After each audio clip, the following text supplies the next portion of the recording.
नमस्कार दोस्तों। जनता ने बीजेपी को दिन में तारे दिखा दिए तो मोदी जी ने सूरज ढलने के बाद रात में शपथ लेने का फैसला कर लिया। ढलते सूरज का संकेत ठीक नहीं है। मैं नरेंद्र दामोदर दास मोदी ईश्वर की शपथ लेता हूं कि मोदी चाहते तो उजाले में भी शपथ ले सकते थे, लेकिन जनता ने मुंह दिखाने वाला जनादेश ही नहीं दिया, तो अब इसमें महामानव करे भी तो क्या करे। सूर्यास्त के बाद जब भारत के लोग भारत पाकिस्तान मैच में बिजी थे तो मोदी जी ने शपथ ले ली। मुझे कोई ऐसी इमरजेंसी याद नहीं आती कि हमने देखा हो कि रात को किसी इतने महत्वपूर्ण मंत्रालय और वो भी खासकर प्रधानमंत्री की शपथ ऐसे रात में हो। हाँ, शाम के समय हुई है, पिछली बार भी अगर आप 2014 की बात करें तो दोपहर बाद हुई थी, 19 में दोपहर में हुई थी, तो वो एक बात अलग है। लेकिन रात को करना हो सकता है क्योंकि इनको थोड़ा ज्योतिषों पर, पंडितों पर बहुत ज्यादा विश्वास मोदी जी करते हैं, ये रहा हो। गोदी मीडिया ना होती तो अगले दिन अखबार में पता चलता कि मोदी ने तीसरी बार देश के प्रधानमंत्री पद की शपथ ली है। एक अकेला के नाम से मनमानी करने वाली सरकार की नाक में नकेल डालने के लिए देश की जनता का बहुत बहुत धन्यवाद। मोदी की शपथ हुई नहीं दोस्तों कि पहले ही एनडीए में सिर फुटअव्वल की खबरें आने लगी। जी हाँ, एनसीपी चीफ अजीत पवार ने कहा कि हमें राज्य मंत्री स्वतंत्र प्रभार के बारे में सूचना मिली, लेकिन प्रफुल्ल पटेल खुद भारत सरकार के कैबिनेट मंत्री पहले रह चुके हैं। हमें खुशी है कि उन्होंने हमें सूचना दी, लेकिन उनके लिए यह पद लेना थोड़ा कठिन है।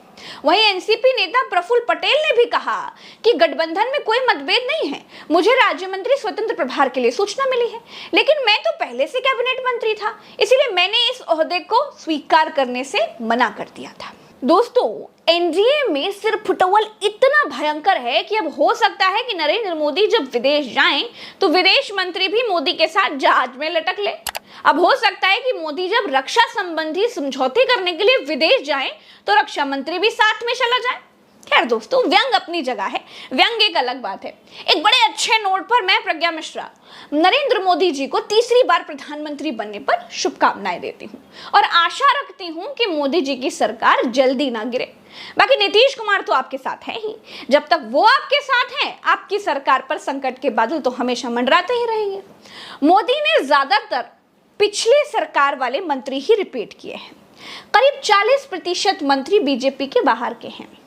जानकार कहते हैं कि मोदी अपने मंत्री इसलिए नहीं बदल पाए क्योंकि जो काम बाकी रह गए, जो कमिटमेंट्स धन्ना सेठों से बाकी रह गए, उनको पुराने मंत्री ही पूरे कर सकते हैं। बाकी कोई बीजेपी के बाहर का कोई मंत्री अगर आ गया तो 100 सवाल उठाएगा, बातें लीक भी हो जाएंगी, वो अलग है। ये तमाम जो मिनिस्ट्रियां हैं, तमाम जो प्रोजेक्ट चल रहे हैं अडानी अंबानी के, उनको तत्काल खत्म किया जाए। इनका कमिटमेंट वही है, इसीलिए किसी कीमत पे प्रधानमंत्री बनना चाहते हैं और किसी कीमत पे जो 4-6 बड़े मंत्रालय हैं उसमें उन पुराने मंत्रियों को रखना चाहते हैं। अगर ये कुछ दिनों के बाद जो है अश्विनी वैष्णव को बदल देंगे, हरदीप पुरी को बदल देंगे, जयशंकर को बदल देंगे, सीतारमण को बदल देंगे, लेकिन पहले 2 महीने जब तक वो सारी चीजें सेटल नहीं हो जाती वो पुराने मंत्री ही तमाम कार्यभार देखेंगे। और अगर कोई नया मंत्री बनता भी है उन विभाग का तो वो पुराना जो मंत्री है वो उसमें डिस्टर्ब करेगा और वो अपनी फाइलों पे काम करेगा। वहां टकराहट होगी क्योंकि नए मंत्री के सामने भी चीजें खुलेंगी, नहीं खुलेंगी तो वो ये पूछेगा चोरी छुपे क्या चल रहा है। एक बात और बताती हूँ दोस्तों, दिल्ली के बीजेपी वाले हार का जिम्मेदार, हार का ठीकरा बाबा पर फोड़ रहे हैं और बाबा ने उत्तर प्रदेश को पूरी तरह से दिल्ली की मुट्ठी से निकाल कर अपनी मुट्ठी में लेना स्टार्ट कर दिया है। बाबा ने मीटिंग बुलाई, लेकिन इस मीटिंग में दोनों शाह के करीबी डिप्टी सीएम गायब रहे। अब पता चला कि दोनों डिप्टी सीएम बड़े साहब की सेवा में दिल्ली गए हुए हैं। वो शपथ ग्रहण करा करके ही लौटेंगे। अब शपथ ग्रहण है भैया, कोई बेटी की शादी तो है नहीं कि हलवाई, टेंट, जनरेटर वगैरह का इंतजाम करा रहे हैं। ना तो उत्तर प्रदेश के दोनों डिप्टी सीएम रिश्ते में कोई फूफा लगते हैं, फिर अपने बॉस बाबा को छोड़कर दिल्ली में आखिर क्यों है। बहुत लोग तो ये सवाल भी पूछ रहे हैं कि गुरु कुछ तो खिचड़ी पक रही है। केशव प्रसाद मौर्य खुद चुनाव हार गए थे और इस बार जो उनके क्षेत्र की सीटें हैं वो भी हार गए हैं, तो बाबा उनसे भी जवाब तलब करेंगे। अगर बाबा को दिल्ली से डांट पड़ रही तो बाबा उनको डांटेंगे। तो एक तो उस डांट से बचाने के लिए उनको जो है छत्र छाया वहां दिल्ली में दी गई है कि डांट से बचा जाए। दूसरे वाले जो हैं उनका भी कोई बहुत बढ़िया आचरण या बहुत बढ़िया रिजल्ट उत्तर प्रदेश में नहीं रहा, और वो दोनों की रिपोर्टिंग जो है बाबा को कभी रही नहीं है। उनकी रिपोर्टिंग दिल्ली में है और वो थोपे हुए उप मुख्यमंत्री हैं, तो वो सवाल जवाब होना जरूरी है और कहीं मीटिंग में हो हल्ला ना हो जाए। और होगा, अगर वो मीटिंग में होंगे तो होगा, इसलिए वो बचने के लिए उन्होंने दिल्ली का शेल्टर लिया है। मोदी ने शपथ ले ली, मंत्रियों ने शपथ ले ली, लेकिन किसको क्या विभाग मिलेगा इसका प्रेडिक्शन बहुत मुश्किल। बीजेपी और मोदी की ये हालत उनके अहंकार के कारण हुई है। अहंकार के कारण ही ज्यादातर धार्मिक स्थलों की सीटें ये हारे हैं। चलिए बिल्कुल असली मुद्दे पर आ जाती हूँ। बहुत लोग ये पूछ रहे हैं कि मोदी अयोध्या क्यों हारे, तो उसका सबसे सॉलिड जवाब यह है कि ये अयोध्या उसी दिन हार गए जब प्रज्ञा मिश्रा की रिपोर्ट्स को अनदेखा करने लग गए थे। इनको लगता था कि उत्तर प्रदेश की इकलौती महिला रिपोर्टर प्रज्ञा मिश्रा लोगों को पैसे देकर मोदी जी के खिलाफ बुलवाती है। यहीं पर ये लोग गच्चा खा गए। जब राम मंदिर बन रहा था ना दोस्तों, तब मैं अयोध्या गई हुई थी। करीब 17 रिपोर्ट्स फाइल की मैंने बताया था कि लोग बहुत दुखी हैं, भाजपा से भयंकर नाराजगी है, लेकिन मोदी जी, शाह जी और बाकी के जीजियों ने मुझे शिकायत करने वाली पत्रकार समझकर खारिज कर दिया। आपकी कुछ गड़बड़ है। आपकी कुछ गड़बड़ बा? गड़बड़ का है बा? अयोध्या का यह जो तोड़ फाड़ हो रहा है, तोड़ चल रहा है, क्या बोल रहे? विस्तारकरण जो हो रहा है, उसी के उपलक्ष्य में यहाँ के लोग कुछ नाराज हैं। नाराजगी? भगवान की मंदिर बन रही है, हम लोग को खुशी है, लेकिन हम लोग को तो रोजी रोटी दीजिए। हम लोग व्यापारी लोग सब बेरोजगार हो जाएंगे, एकदम सड़क पे आ जाएंगे। दुकानदार सब नाराज हैं। वोट कैसे देंगे भाई, जब रोजी रोटी नहीं मिलेगी गरीब को तो वोट कैसे देंगे? अच्छा, अयोध्या वासियों के चेहरे पर मुस्कान रहती है, दिल में नाराजगी रहती है? नहीं, नाराजगी तो है ही। नाराजगी है। लखनऊ की अघोषित जेल इको गार्डन पर जब लोग धरना देते थे तो मैं उनके बीच जाती थी। बेरोजगार लोग रोते थे, बिलखते थे। अयोध्या में उत्सव चल रहा था, बड़े बड़े धन्ना सेठों को न्योता भेजा जा रहा था। गुजरात, बंबई के बड़े बड़े धन्ना सेठों को अयोध्या में जमीन खरीदवाई जा रही थी। यूपी के बेरोजगार रो रहे थे, अयोध्या को कोस रहे थे, और मोदी राम भजन ट्वीट कर रहे थे।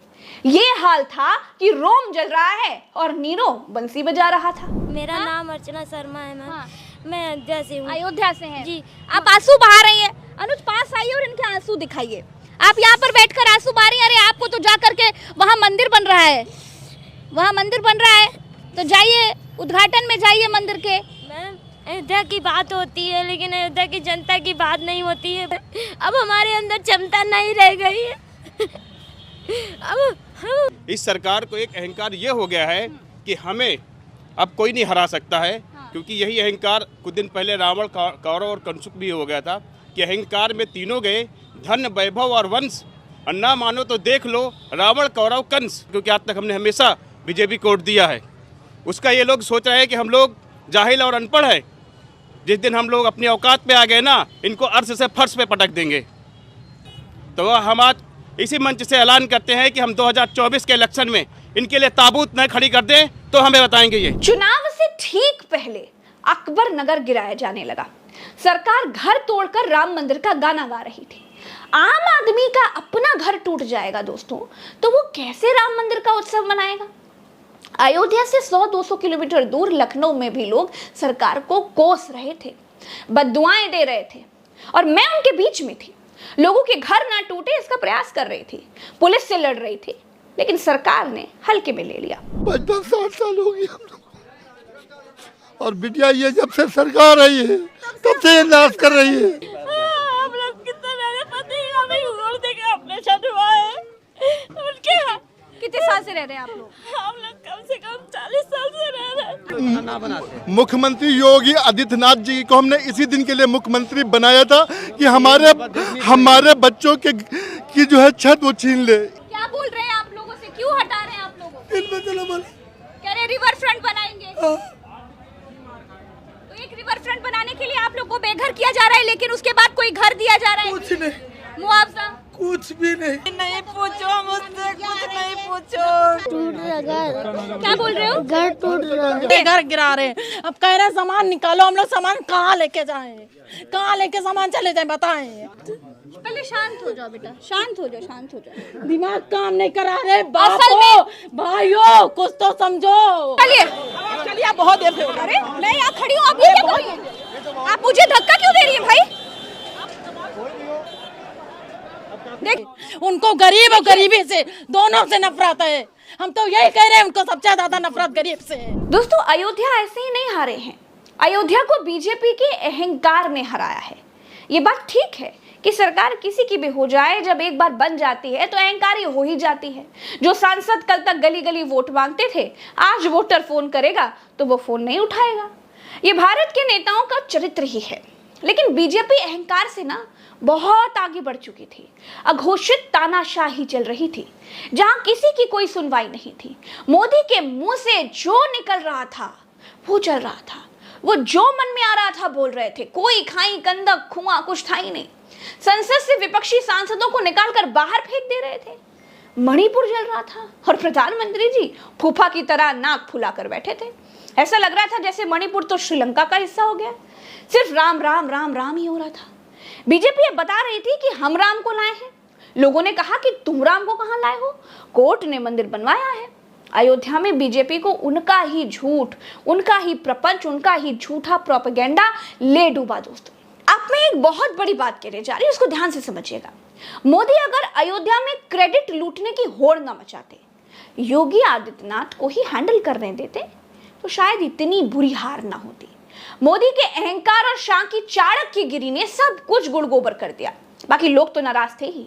सपा की सीटें बढ़ना बीजेपी के खिलाफ गुस्सा है और लोगों ने संविधान को बचाया है। अभी के लिए इतना ही, दीजिए इजाजत। वीडियो अगर पसंद करेंगे तो इसे लाइक जरूर कीजिएगा और शेयर जरूर कीजिएगा।